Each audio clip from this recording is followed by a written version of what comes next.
ভাই আল্লাহ যদি আমাকে নিয়ে যায়, আমার বাচ্চাটার দিকে একটু খেয়াল রেখে। দুর্বৃত্তদের গুলিতে আহত ইনকিলাব মঞ্চের মুখপাত্র শরীফ ওসমান হাদি সিঙ্গাপুরে চিকিৎসাধীন অবস্থায় মারা গেছেন।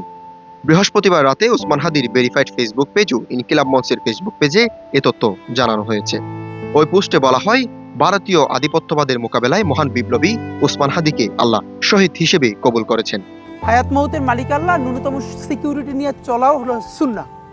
কিন্তু আমাদের লড়াইটা হলো, আমার মা স্বাভাবিকভাবেই কান্নাকাটি করেন, আমার পরিবার সবাই। তো আমি আমার মাকে বলেছি যে দেখো, মানে আমরা যে লড়াই নেমেছি, আমার একটা মনে হয় কি কোনো রাজনীতিবিদের না বাসায় মৃত্যুটা হইতে পারে না, এটা কোনো ভালো মৃত্যু না।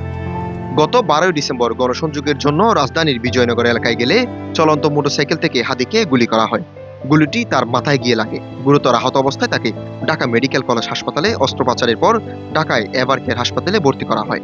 পরে উন্নত চিকিৎসার জন্য এয়ার অ্যাম্বুলেন্সে করে তাকে সিঙ্গাপুরে নেওয়া হয়। ঢাকা ৮ আসন থেকে এমপি প্রার্থী ও ঢাকা বিশ্ববিদ্যালয়ের শিক্ষার্থী নেতা শরীফ ওসমান হাদি বাংলাদেশের তরুণ রাজনৈতিক কর্মী ও ইনকিলাব মঞ্চের মুখপাত্র হিসেবে পরিচিত। তিনি ইনকিলাব মঞ্চ নামে একটি যুব মনোনীত রাজনৈতিক প্ল্যাটফর্মের সরাসরি নেতা ও মুখপাত্র হিসেবে কাজ করছেন। ওসমান হাদি বাংলাদেশের ঝালকাঠি জেলায় জন্মগ্রহণ করেন এবং তিনি ঢাকা বিশ্ববিদ্যালয় থেকে রাজনীতি বিষয়ে উচ্চশিক্ষা সম্পন্ন করেছেন।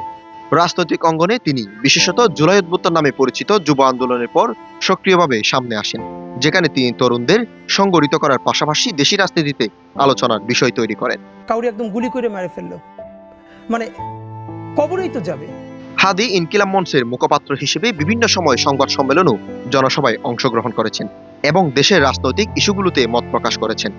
তার মতামত ও মনোনীত কর্মসূচিগুলোতে বর্ণিত হয়েছে যে তিনি রাজনীতিতে স্বচ্ছতা, গণতান্ত্রিক সংস্কার ও তথাকথিত অধিকারের ভিত্তিতে একটি ন্যায়পরায়ণ রাষ্ট্র গঠন চান। 2025 সালে ত্রয়োদশ জাতীয় সংসদ নির্বাচনে ওসমান হাদি ঢাকা ৮ আসন থেকে স্বতন্ত্র প্রার্থী হিসেবে লড়াই করছেন। তিনি নির্বাচনী প্রচারণায় বলেছেন যে তিনি ভোটকে ভিক্ষা হিসেবে গ্রহণ করে সংসদে উপস্থিত থাকার প্রতিশ্রুতি দেবেন এবং ভোট কেনার মতো অনৈতিক প্রচারণার বিরুদ্ধে অবস্থান নেবেন। রাজনৈতিক কর্মকাণ্ডের কারণে হাদি নানান সময় প্রতিকূলতা পরিস্থিতির মুখে পড়েছেন। সাংপ্রতিক সংবাদে তিনি জানিয়েছেন যে তাকেও তার পরিবারের সদস্যদের প্রতি দেশি বিদেশি অন্তত 30টি নাম্বার থেকে হত্যা হুমকি, বাড়ি পুড়িয়ে দেওয়াও অপরাধমূলক হুমকি দেওয়া হয়েছে। যদিও তিনি দাবি করেছেন যে এসব হুমকি তাকে রাজনীতি থেকে সরে না দাঁড়াতে প্রভাবিত করতে পারে। একটা তুমুল মিছিল হচ্ছে অন্যায়ের বিরুদ্ধে, সেই মিছিলের সামনে আমি আছি, কোনো একটা বুলেট এসে আমার বুকটা হয়তো বিদ্ধ করে দিয়েছে এবং সেই মিছিলে আমি হাসতে হাসতে আমি শহীদ হয়ে গেছি। এবং সবাই যখন মৃত্যুটাকে ভীষণ ভয় পায়, আমি তখন হাসতে হাসতে আল্লাহর কাছে ভীষণ সন্তুষ্টি নিয়ে পৌঁছতে চাই যে আমি একটা ন্যূনতম ওই জীবনটা লিড করতে পারলাম, যে আমি একটা ইনসাফের হাসি নিয়ে আমি আমার আল্লাহর কাছে পৌঁছতে চাই। News desk, voice all 24, Cox's Bazar.